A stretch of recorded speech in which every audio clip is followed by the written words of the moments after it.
ત્યાં 5 વીઘાનું આમાં વાવેતર કરેલું છે અને ડ્રીપમાં છે 10 મણ તો લગભગ સોંપી છે. દાદા તો વીઘે 10 મણ જેવું વાવેતર સોપણ કરેલું છે. આ વર્ષે નવી ખેતી કરેલી છે ખેડૂતે. હાલે વ્યવસ્થિત હાલે એ રીતે આપણે ખેતી કરતા હોય. જય દ્વારકાધીશ મિત્રો. તો આજે આપણે આમ તો ખેતીને લગતા કામની જ વાતું હોય તો ખેડૂત છે તો ખેતી છે એ રીતે અમારા વિસ્તારમાં આમ તો 5 વીઘાની હળદર આ વર્ષે નવી ખેતી કરેલી છે ખેડૂતે. તો આપણે એ હળદર જોવાની છે.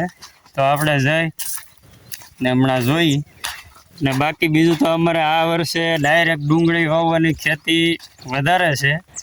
તો આપણે ડુંગળી વાવવાનું સતત ચાલુ જ છે. તો આપણે ડુંગળી વાવવાની બંધ જ ને.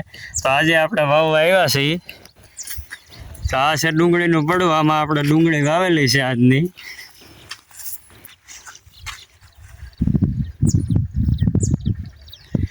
ને અમારી ખેડૂત મિત્રો અમારી આમ તો ડુંગળીયાળ જમીન છે એટલે અમારે હંમેશા આમ તો ખેતી ગમે ત્યાં આપણે ટ્રેક્ટર હાંકવા જતા હોય તો ત્યાં ધારવાળી જ જમીન છે. બે બાજુ ધાર અને વચ્ચે જ ખેતી હોય એ રીતની ખેતી વધારે હોય. તો એમાં આપણે પાણી હરખું હાલે વ્યવસ્થિત હાલે એ રીતે આપણે ખેતી કરતા હોય. તો એમાં આપણે ખેડૂતને વાતચીત કરશું. હાલો બાપા સીતારામ. આપણે આ 2 વીઘાની ડુંગળી વાવવાની છે અને થોડીક કોથમરી કરવાની છે. બાકી બધી સિંગ છે. બાપા સીતારામ. તો આપણે ભાઈ ખેડૂતની મુલાકાત લીધી છે. તો એમાં આપણે 2 વીઘા જેવી ડુંગળી વાવી છે અને બીજી પણ આ વર્ષે કોથમરીનો ભાવ સારો છે. તો કોથમરી થોડીક વાવી છે અને બાકી અમારા વિસ્તારમાં બધે આ વર્ષે બધે ટોટલ જગ્યાએ સિંગ જ વાવેલી છે. તો સિંગમાં ગિરનાર 4નું વાવેતર આ વર્ષે વધારે છે. તો તમારા વિસ્તારમાં કયું વાવેતર છે એ કોમેન્ટ કરીને જણાવજો. હળદરની ખેતીમાં આપણે પહોંચી ગયા છીએ. તો હળદરમાં જે મલ્ચિંગ કરવાનો આવે મલ્ચિંગ એનો સમય નથી રહેલો એટલે ડ્રીપમાં કરી નાખેલી છે પાળા કરીને.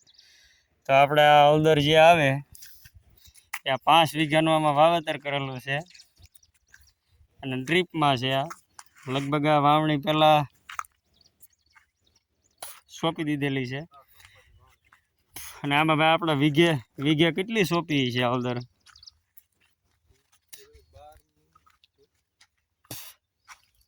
10 મણ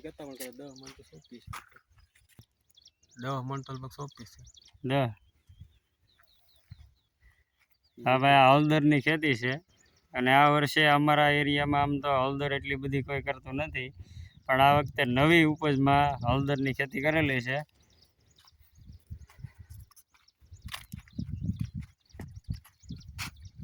વીઘે 12 કેતા લગભગ 10 સોંપણીમાં બગડી ગઈ કે આમાં કેટલા 90 મણ તો હળદર લેવા. 5 વીઘામાં અંદાજે આમ તો હળદર તો લાટ લાવેલા હતા. તો વીઘે 10 મણ જેવું વાવેતર સોપણ કરેલું છે. આમાં હાથે જ સોંપવી પડે પાળા કરીને. તો આપણે લાઠિયા મોટા મોટા પાળાય કરેલા છે અને બાજુમાં રીંગણી સોંપેલી છે. બીજી રીંગણી બહુ સારી છે.